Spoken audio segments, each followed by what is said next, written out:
And welcome back to another episode of the Sports Card Dad. It's the Pick Six podcast back again. DPZ, how are you doing, my man? We missed last week, right? So it's been 2 weeks. Yeah, it's been 2 weeks. Oof, We're trying man, to. time flies. It does fly. I think as we were talking earlier today, we're trying to find a solution to maybe be more regular, but we just got to find something that'd be fun to do that would be more regular. Because sometimes it's just tough to find the topics to talk about. I mean, you have no problem for some odd reason. I don't know how in the world you do it. You're definitely a weirdo, but you do a great job bringing consistent content, which is just terrific. But I have struggled because I'm kind of in my little lane, and it's like, okay, what do we talk about? But yeah, no, I think we got a fun little topic today that we can kind of throw out there and see what people think. I mean, we could be right or could be wrong as usual, but it's fun to talk about and think about. So. Absolutely. Yeah, we've got a couple of show ideas that we're kicking around, so we'll see where that goes. DPZ's got a couple things brewing, so let's see what happens there with something kind of a different type of show, but that could be really fun. So we'll see what happens. All right, so fire us off. Let's get us started with what's on your mind this week. Okay.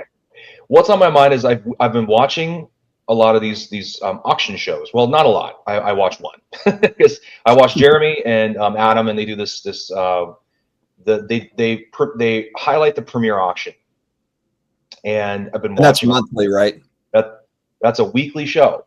Oh, it's weekly. That's a weekly auction. Yeah, every week there's a premiere. I think premiere's weekly. I'm fairly certain it's weekly. I could be wrong. Correct me if I'm wrong.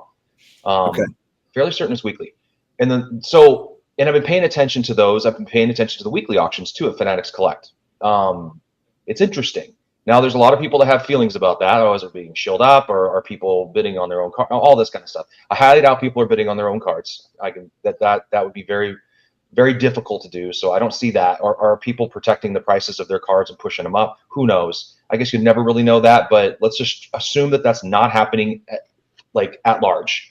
So. Assuming that's not happening at large, people are getting into some of these cards, or people are selling these cards. There's probably two things happening. And I'm seeing also a lot of stories on Instagram where people are like selling cards to buy a card. Okay. So there's two different things I'm seeing here and noticing. There's a trend of a lot of cool cards coming to market. And then you're seeing people go, okay, I got to sell these cards now that at one point, we've talked about this a lot in the past, but you're selling all these cards to buy this card. Well, now these cards that you're releasing back into the wild are now becoming available for collectors that go, hey, I want that one. I know you're trying to go for that one, but that one's the one I want. So great, I have an opportunity to go get that. And then it goes to a home. Now, the key to all this working really well, unfortunately, if it works perfectly, then the cards basically go away. Once you're satisfied, the cards go away into collections, never to be seen again. And if, there's like 7 or 10 of these cards in any particular grade that are available, and you get enough people going, I don't want to sell this, then it never comes out. And now, maybe they see a card they'd love to consolidate into, but it's not worth letting go of that particular card. Now that card starts to drive. Now, this is obviously common economics within the hobby. If that starts happening a lot, then you start seeing a lot of these really great cards get tucked away, which obviously drives up the demand for those cards because you're not seeing them very often. And on those kind of cards, there could be any of the important sets that we all talk about. So we don't have to go through every set, but just think of the iconic sets of players that are collectible and collected, and like the really iconic sets, the set collectors. Obviously, that always factors in. Once those cards start going into the sets or going into the collector's hands, they dry up, and you just don't see a lot of them. And then we'll actually try to, I guess, then we can truly understand what is actually still out there in the raw, in the wild. And believe it or not, there's a hobby beyond Instagram. So there's probably a lot of collectors that have cards that we have no clue exist because they're not flexing them on Instagram all the time, like I like to do anyway. So you don't know what other people have. Well, it's kind of not to cut you off, but I just want to insert kind of remember what I think it might have been a couple of weeks ago where what was the card that sold and it was a PSA 7 and it sold for like $100,000. Was that the Dan Marino Essential Credentials? But then you said on the Pop Report there's a PSA 10. That's the only other one. Mm-hmm. And and then it kind of sends you down a rabbit hole. Like, who's got that card? Because it's not like, I don't see it on Instagram. I don't see it like being flashed somewhere, and there's so many of these high-end collectors, a lot of low-end and mid-end collectors, but there's also a lot of high-end collectors that don't necessarily share any of their stuff. It's in a safe somewhere. Anyway, just kind of like an intriguing thought, when you think about like who's holding, who's holding onto these, and and what will happen with some of these cards. Anyway, go ahead. Yeah, and I think what happens to when you because we can almost call it, this could be the Essential Credentials Now Dan Marino effect, because I feel like that was the first time I saw something sell for a lot in a lower grade, knowing there was a higher grade copy of that card out there somewhere that didn't instantly go right to auction. And you don't see it. Yeah, you haven't seen it before. You don't see it. In the past, we would see those cards all of a sudden show up. You see that PSA 8 Griffey 24 karat gold sell for a lot. Well, where's the PSA 9? I don't know if there's a 9. I should know that. But if there's a 9, it's not showing up. There's a 10. I know that for sure. No one's rolling the 10 back out. I think whoever has the 10 is like, nope, I'm good. I'm keeping that. I'm not selling that. I'm never getting it back. In your Griffey community, because you're like deep into that. We'll use that as an example because you're like really deep into it, and you collect it, and you really kind of pay attention to sales on really rare stuff. Absolutely. Are there a lot of those instances where exactly what you just said, where it's like you saw an 8 sell, but then you look at the population report and you're like, wow, there's a 10 out there or 2 10s out there somewhere, but you've never seen them, or do you routinely kind of see those huge cards that they'll pop out every now and again? I see some of those cards. I'm in a couple different Griffey groups, and they're like hardcore serious collectors. I have some cards that I've bought from some of the best collectors in the world, like maybe the best collector in the world.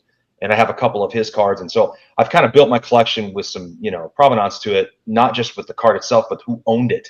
It goes deep. It goes really deep. A lot of rabbit holes you can go down. But basically the conversation we're always having is like, wow, this card came up. That's a monster. Who's going to go get that? There's a mirror gold for sale right now. Ken Griffey Jr. I think it's a PSA 8, but that's a card you never see. Now the Jeter was like $250,000 card in 2017 or 18, I think. Oh, 96 wow. Collect certified mirror gold, like well before the boom.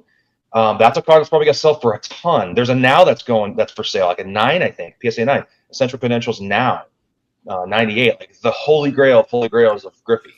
Well, that's going to be a very interesting auction to watch. Those two. Now, do you know that seller, or is that something that came out of nowhere? Like you don't know where? I don't know who's selling either of those cards.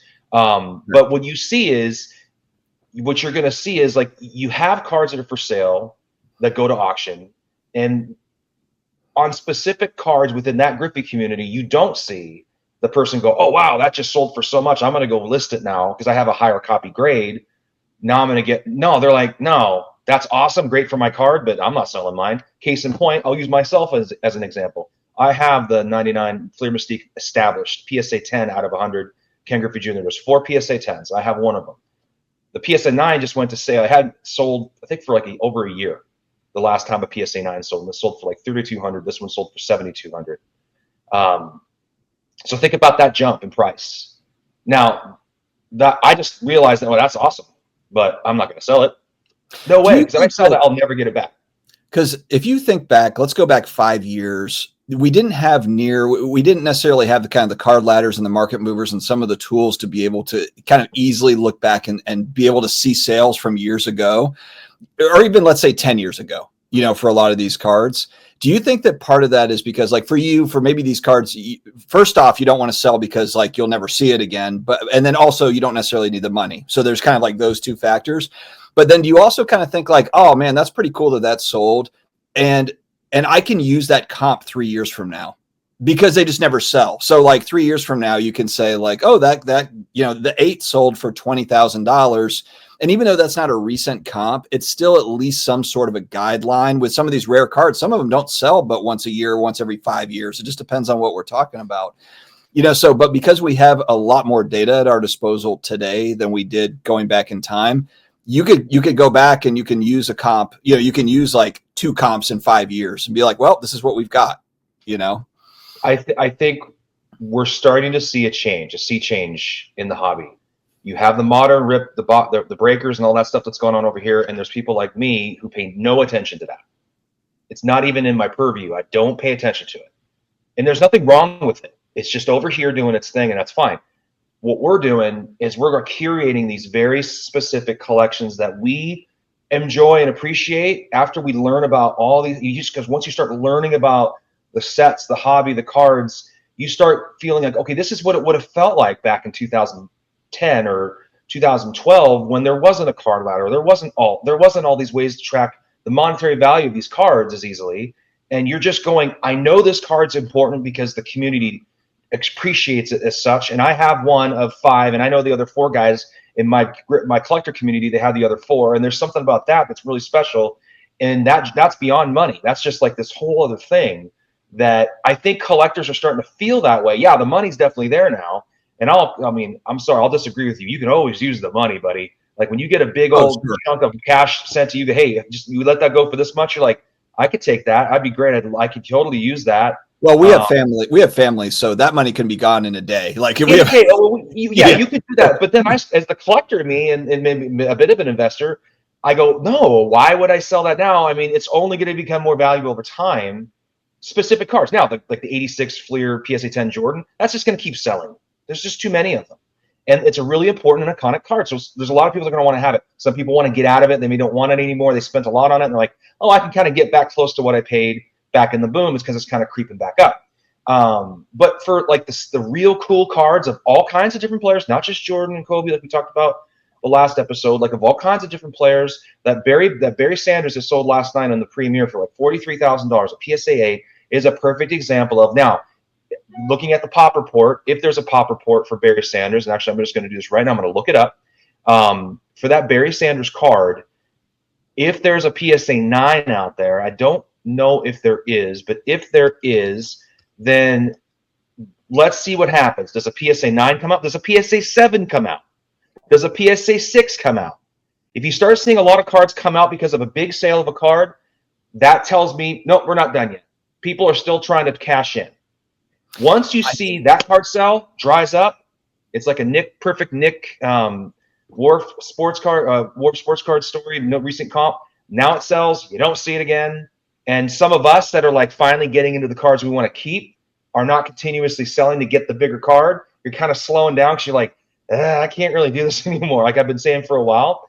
And you kind of cash in all your chips. You're like, look, I don't have any more fish I want to release into the wild to get the next grail. You're like, I'm just going to pray over what I have. I'm just happy to have it. And at that point, you're starting to go, okay, I'm going to have like 5 cards. And I'm going to have to sell all these just to get those 5. And I don't think a lot of us just want 5 cards. I think that's not very many people. Not very many people. So it's a very interesting thought process or thought experiment. So let me look here. And while I'm doing that, what do you think of? What are your thoughts? Do you agree with me, or what are you seeing out there? Well, I think one thing that's interesting that I was thinking when you were talking about breaking and kind of today's product, brand new product, it's like 2 different types of treasure hunting. Because you have people that are buying into breaks, they're looking for one-of-ones, they're looking for kind of new cards coming out, which is awesome. I don't, there's nothing wrong with that. You're trying to open packs and try to find these cards, these debut patch autos, for example, or whatever. But then like kind of like what you're doing and some of what I'm doing as well is more of kind of historical treasure hunting, where a lot of these cards, they might be 20, 30 years old, 40 years old, or maybe older sometimes. But you know, there's something to be said, I think, for just, you know, how many of it, like the 90s insert stuff that you are looking for, a lot of in the parallels. There's a lot of mystery as to who has them, where are they still in boxes somewhere? Have they been opened over time? Have they survived? Are they like in a, you know, are they like in a landfill somewhere, you know, where, you know, you're like, I think it's probably fun for you to watch auctions because you know, like your Griffey collectors, you know, your XYZ collectors. And I'm sure there's probably times where, just like what you said, there's a Griffey card that pops up and you're like, where the hell did that come from? I have never seen this for sale publicly, or I haven't seen one of these in like 3 years, or like that in itself, I think is probably a fun way to hobby. And even if you don't end up buying it, you know, but just seeing like, wow, I didn't think that card was ever going to see the light of day.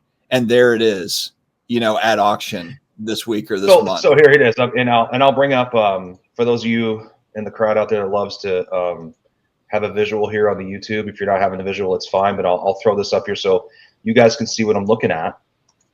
And if you look closely here, you'll see that this is the 98. Oh, my bad. Essential Credentials. 98 Essential Credentials EX 2001. And number 5 is the Barry Sanders. As you can see, the future on the Barry Sanders is there's a now, but none of them are graded. There's only 5 of the nows. That would be a kind of a Griffey type experiment. It's numbered to 5? Numbered to 5. But the future's numbered to 51. If I'm not, no, 56. Sorry, it's numbered to 56. Now, did you say that now is up for sale right now, or you've never? No, and now is not up for sale. Okay. PSA 8 just sold last night for $43,000, I believe. And that's a now out of 5. No, that's out of 50. This is out of the 56. Oh, it's the other one. It's the other one. Okay. The other one. Yeah, I'll double check that real quick here on. Well, it's not posted yet. Oh, here's the 8. Let's see. Oh, it's just doing BGS for some reason. Do you know anybody that has a now? No. I know the Brett Favre sold for a ton because it's out of 4. So for his jersey number, it's sold for 6 figures. So the Barry Sanders right now, the future. There's 5 PSA 9s, damn, 2 PSA 8s, and 2 PSA 6s. And that's the one numbered. It's numbered out of 51. 56. 56. Okay. So you got 9 graded.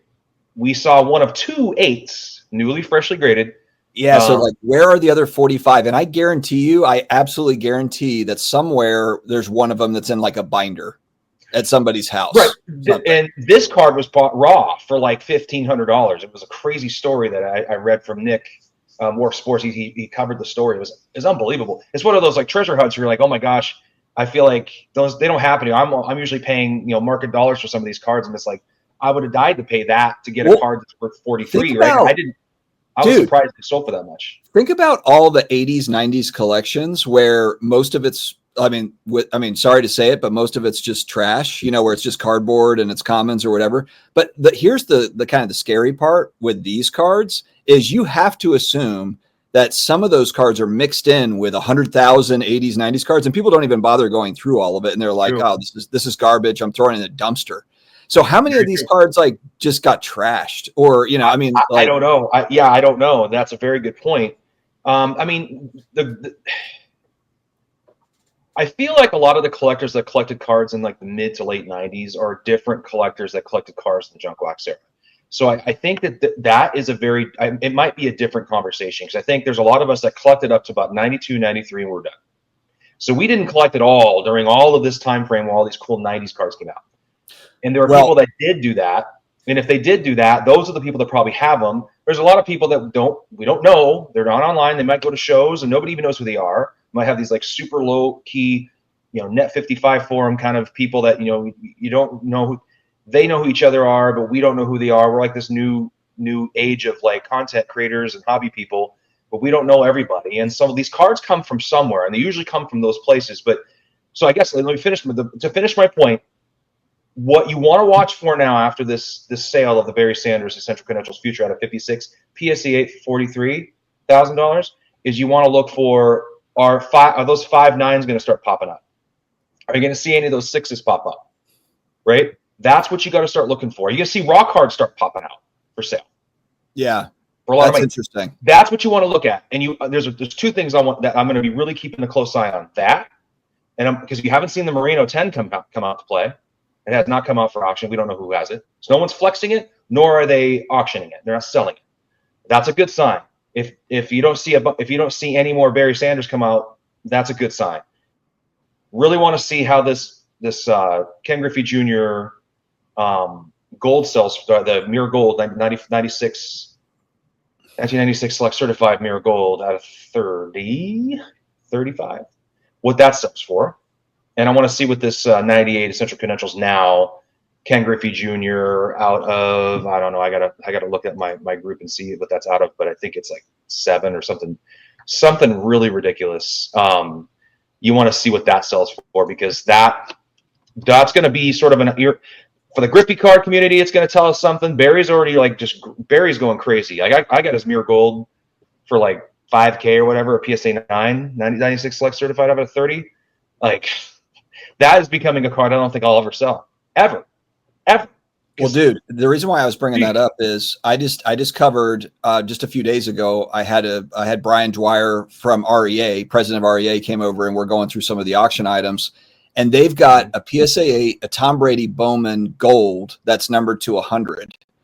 And basically the story was this card was sitting in a binder, and the people were like, hey, this one's numbered. They got like a number on the back. Is this like a good one?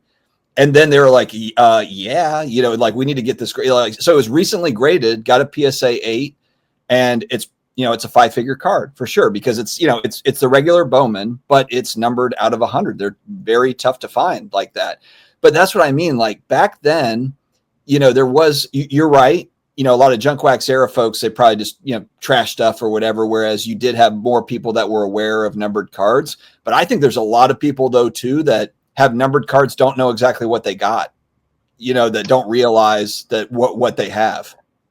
Right. Very, very true. It looks like Heritage is going to be, and it's out of 10. So I'll pop this up again. I'll share the screen again for those that want to see it. I think I'm going to make that the title. That's going to be the title of today's episode, is going to be, oh, damn, that's sweet. It's going to be how many rare 90s cards were trashed.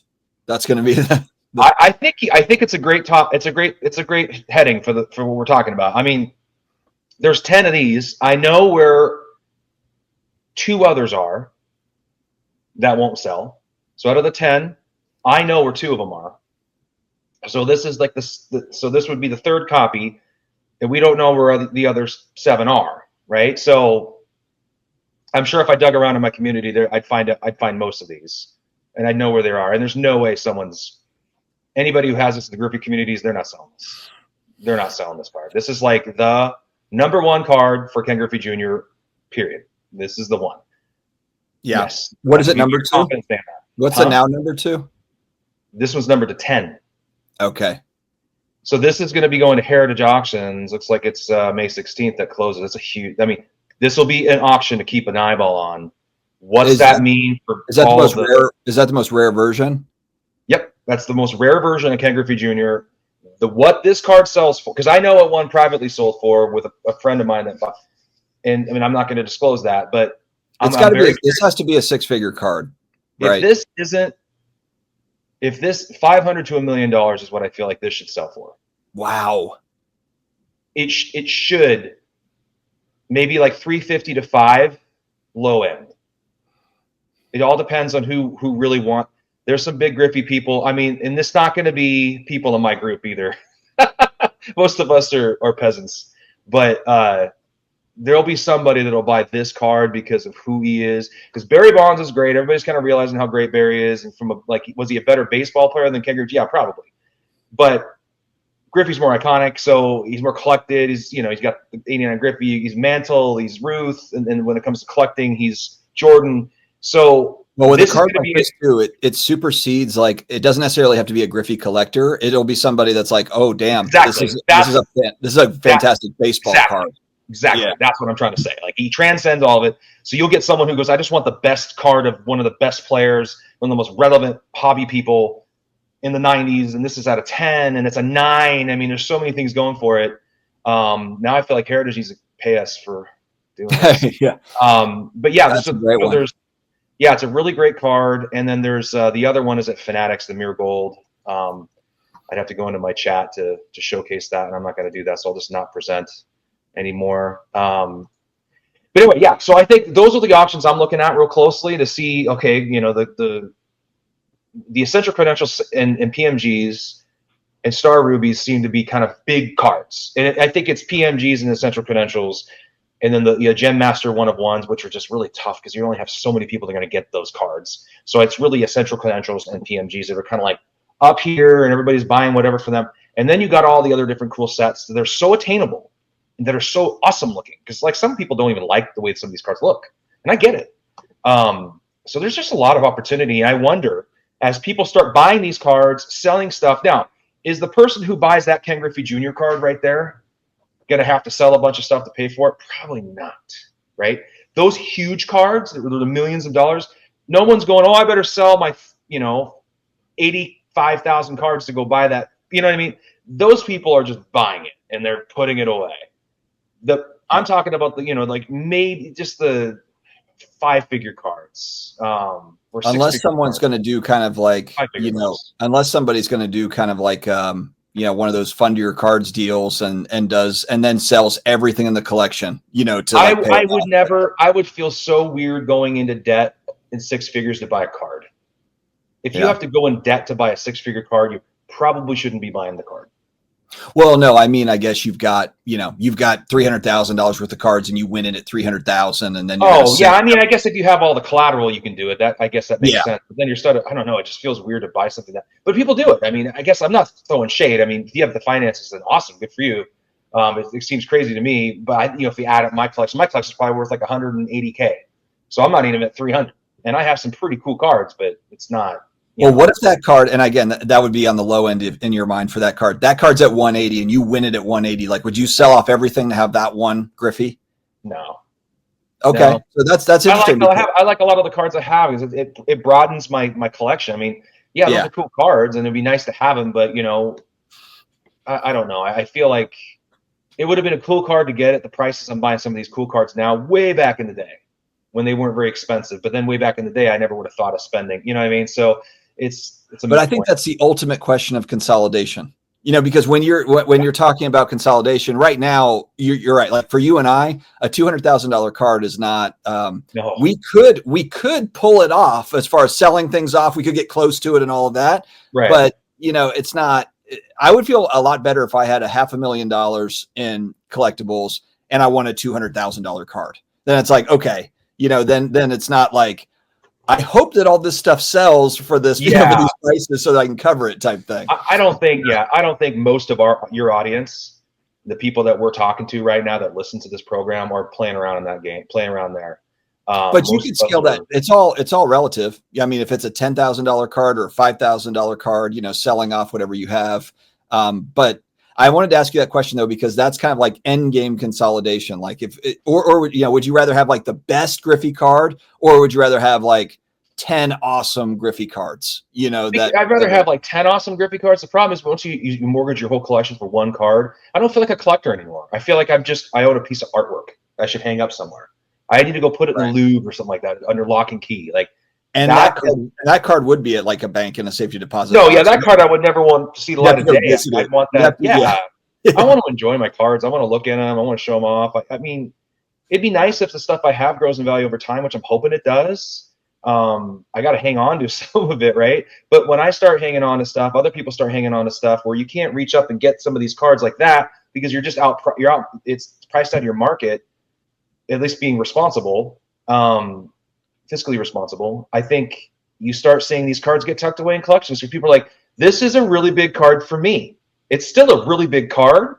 Maybe somebody else would go, I'm going to go get the now version of it because I can afford it. Or maybe I can go get a higher grade of whatever that is. But I can afford this, and there's nothing wrong with that. There's nothing wrong with saying that. And I think as collectors, that's one thing we got to watch out for. Are some of us trying to do that, consolidate up because we're seeing all this cool stuff on Instagram, seeing all these guys and their cool collections or gals. Ooh, that's a good point. That's actually a great point. Are you consolidating up to keep up with the Joneses or to impress your friends, or because you really want that particular card and you never, like how much of it plays into like the ego of like, damn, if I have this card, then I am like the man in my, my Michael Jordan collector group or whatever it is, It's huge. Oh gosh, yeah. You're lying to yourself if you don't say you don't enjoy showing off your cards on, and people going, wow, that's fire. Putting a reel out there and everybody getting excited. It's like the highlight of it's like, as a collector, it's like the biggest dopamine rush you could ever possibly have is to have other people appreciate something you've worked hard to create and you've learned about or gotten excited about. Maybe those people that even taught you about it are like, wow, look at that card. That is the best, man. It's the best feeling. And yes, it motivates you. And you're lying if you say it doesn't. I do think it does. And I don't think there's anything wrong with that. Because there's a healthy way to learn how to enjoy cards, right? Sometimes you don't know about certain cards. Like Raise the Roof, I had no idea about that set until I heard about it from Adam Gray. He taught me about it. Like, this is a great set. I got one in hand. I'm like, this is like 24 karat gold. This is a gorgeous card. It's front back refractor. It's out of 100. Super rare. They don't sell much. Jordan's not in the set, so it kind of hurts it. But ultimately, like, huge, really cool card. I wouldn't even know about it if I hadn't seen a story that he put up, right? One of his little reels. It's like, this is cool. Like, or we did a show and he talked about it. But still, you can get frustrated because it keeps getting you into wanting more cards, but that's kind of part of it. It'd be boring if we just sat here and we're like, yeah, I'm done. I'm never going to do anything again. I'm just going to be happy with what I have. And maybe you are, and that's great. Maybe you're super slow with it. I know some people go, I'm going to take a long break. I'm going to buy only 1 or 2 cards this year. That's cool too. I think it's great. There's wonderful to have that discipline too, because it actually helps you appreciate what you actually have versus constantly trying to change up to get the next thing. So yes, there's temperance there you should employ, but it is, I think we're always doing that. We're always kind of, and that's why these different companies, want people to talk about the auctions, because it gets people excited about the cards they're selling. Or maybe they don't want, hey, I'm not going to sell that after all, because man, that card sold for a heck of a lot, and geez, maybe I should probably hang on to that card. Maybe I shouldn't sell that card if you're thinking about selling a card. And when we start making decisions like that, I don't know, I think it helps the hobby too, because then you don't just see constant turnover of cards, because then we can't sit here and say these cards are rare. You never see them when you're seeing them all the time.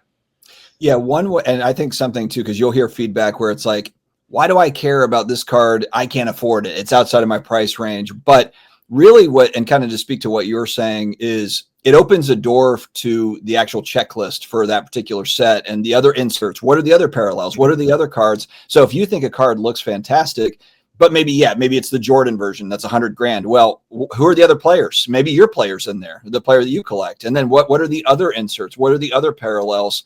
And it kind of opens up all the doors to kind of see like, okay, well, maybe there are actually quite a few cards in your price range. You just have to know what they are, like actually know about them. Right. And you learn about them too. Like 90% of the stuff in the premier auction, I can't afford, but it's fun to see higher versions, higher grades, a little bit more rare versions, subsets of cards I might even have doing well. Like, will that Barry Sanders PSA 8 that sold for 43K out of 56, how will that affect my Ken Griffey Jr. future? Same set, same color pattern and all that, but it's at 91. Yeah, there's more of them. There's only 13 graded PSA 9. It's a grade higher. There's a few more of them, but will that affect the price of that card? It doesn't sell very often either. So those are the kind of things I think about. Like, how does that affect that? And you can have fun with that. It's kind of fun. That makes it enjoyable in a way, because you see your investment or you buying a card. How does that work? How's that paying off? Is it growing in value? Is it maturing? Something cool about that. So yeah, good stuff, man. Yeah, we kind of fired. It's funny. We had one little topic that then branched out like a tree with a bunch of different little topics. So I like that. That was fun. Yeah, that's good times. Cool. All right, man. Well, hopefully back again next week. We've got a few things brewing. So DPZ, have a great weekend ahead. We've got the NFL draft at my New Orleans Saints. Please, God, pick some good players and make our team better. Who'd you guys take first over? Who'd you guys take in the first round? Anybody, or did you trade out? Kelvin Banks out of Texas, offensive tackle. Which it's not a sexy pick. Everyone's like, get Shador Sanders or get Jackson Dart, get a quarterback, because Derek Carr's faking his injury and whatever. He's being a baby, and we've got to replace him, which we do. But I'm really happy the Saints did not reach for a quarterback at number 9. So we took kind of the boring, lineman, but it was the right move. Just kind of shore up the trenches a little bit. Yep, Seahawks did the same thing. North Dakota State University offensive guard, forget his name, but yeah, it was a good pick. It's a good pick for the Hawks. My guy went to the Raiders. Ashton went to my other guy, Pete Carroll, my favorite coach of the whole world. That I was hoping he would slip. I was hoping he'd slip to us. Oh man, I'm actually really happy he's going to be with Pete, Coach Pete, because they're going to run the ball like crazy, and he's the perfect system and coach to have Ashton go to. The mentality that Pete has is going to be so perfect for him. It's all just beautiful. So that part of me kind of made my heart happy. He's like, all right, this is great. We're going to have like. I like the Raiders. I'm not a Raiders fan, but it's like I would like, especially because the Chiefs are in that division. I'd love to see the Raiders beat the Chiefs, and that's a piece that can help. I hope to see him running all over the Chiefs. Well, my family, kids, everybody, we get excited whenever a Boise Bronco goes somewhere. We watch those games for that player, because they go and they see these players play live. We go to the games every year, and they see them play. They see them walk and do all this stuff. So they have kind of an attachment to them. They know their names, and obviously Ashton was a huge deal this year. But I remember watching him play as a freshman, and he was a nobody. He just running. I'm like, oh, that guy's gonna be like J.J. Who's another guy I like, another Bronco I like. But he was way better. And yeah, it's just a lot of fun. It gives another twist to watching football, and not just the Seahawks. So kind of good times. Thanks, guys, for being here too, man. Thanks to all the folks that tune in. I hope this was kind of a fun one for you. We usually start these off going, this might work for a topic, and then we end up having the longest, coolest conversations imaginable, which is really great. So we appreciate you guys always tuning in, and we'll try to get back soon with some cool stuff for you. Yeah, one last question for the chat here, or in the comment section. Will Ashton Genty, we were talking about Barry Sanders today. He's shifty like Barry Sanders. Will he be the next Barry Sanders? I know you can't really replicate Barry Sanders, but will he be a Thurman Thomas, Barry Sanders, Marshall Faulk, NFL type career? Thurman Thomas maybe, because he's a good pass catcher out of the backfield. Yeah, no one's he was such Barry a beast. is. No one's going to be Barry. There's just no way. I mean, maybe not even. I mean, he Saquon Barkley, Thurman Thomas. Maybe you're thinking about that. Even Saquon, he could be. Yeah, we'll see. I don't know. All right, let us know in the comment section. Dennis, thanks again, buddy. We'll see you again next week. Thanks, guys. Take care.